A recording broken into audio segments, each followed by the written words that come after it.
Good evening, Matt Wordsworth with ABC News. Hundreds of highly classified documents have been obtained by the ABC after an extraordinary breach of national security. The cabinet files include thousands of pages spanning 5 separate governments, Labor and Coalition, dating back to John Howard. The Department of Prime Minister and Cabinet has ordered an urgent investigation. We take you now to Parliament House and the ABC's political editor, Andrew Probyn. All week, the ABC has been reporting a series of stories detailing top-level deliberations by government of both political hues. The background story involves a bargain hunter, an ex-government furniture shop and an ordinary household drill. And it ends with an extraordinary breach of cabinet security and an investigation as to how on earth this could have happened. Ashley McGee begins our coverage. That's right, Andrew. Security is the buzzword here in Canberra. They're spending $100 million securing this building. They're writing new laws to secure our state secrets, and they're bolstering our security agencies, which is what makes the cabinet files so extraordinary. There is no whistleblower or political treachery, and to write this down as a mere mistake or error belies the seriousness of this breach.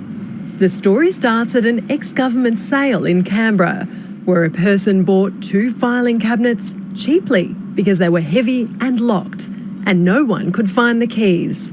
They drilled off the locks, and inside was a trove of highly classified documents, the cabinet files. Cabinet is the inner sanctum of Parliament, where senior government ministers decide Australia's future in the strictest of secrecy. Decisions on war, terrorism, foreign policy, the budget, all protected by a 20-year seal on the documents. The cabinet files reveal the Federal Police lost nearly 400 National Security Committee files in a 5-year period. It's revealed in a secret government stocktake from 2013. The committee controls the country's security, intelligence and defence agenda, and their documents are highly classified. The file we have doesn't reveal any investigation into how they were lost, who lost them, or where they might be now. Even the Prime Minister has acknowledged the NBN is a calamitous train wreck. But back then they thought it was worth a mint to investors. They wanted Telstra eating out of their hand, begging to be involved. The strategy is for Telstra to ultimately approach government to invest or use NBN Co's network on the government's terms. The breaches sparked alarm at the highest levels. The Department of Prime Minister and Cabinet is investigating how these classified documents left this building and found their way to the sale yard. Ashlyn McGee there. Another revelation in the documents is that almost 200 sensitive national security files were left in the ministerial office of Penny Wong when Labor lost power in 2013.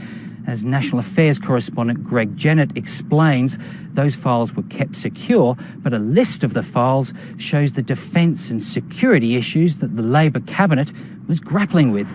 All in good time, as they say. Okay. See you guys. Be good.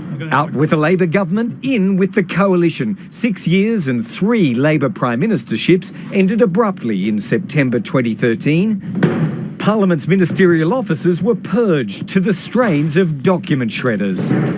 As Senate Leader and Finance Minister Penny Wong sat on Cabinet's powerful National Security Committee, giving her access to the most sensitive national security files.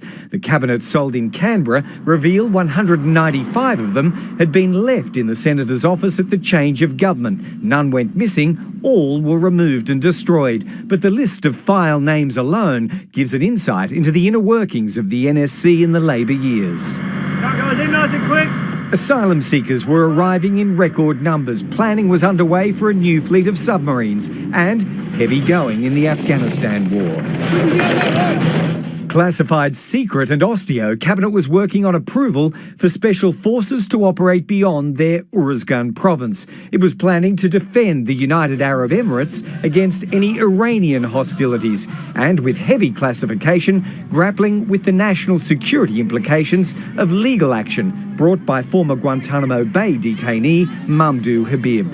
The list stretches over 9 pages with updates on missile tests, and references to a deal for the deployment of Desert Leap to Australia, thought to be a secret defence project. Although the documents suggest there was an investigation into how the files were left in Senator Wong's vacated office, she maintains she'd never heard of the matter until today, and that as a former cabinet minister, I always take my responsibilities seriously.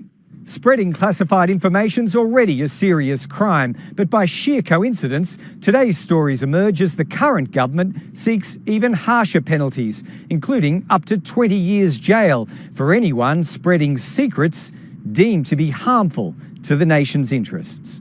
A parliamentary committee's heard criticism the clampdown would impede transparency. I think it remains our position that they are appropriately balanced, but we have heard them and we are not close to considering them. Labor's angling for changes. Greg Jennett there.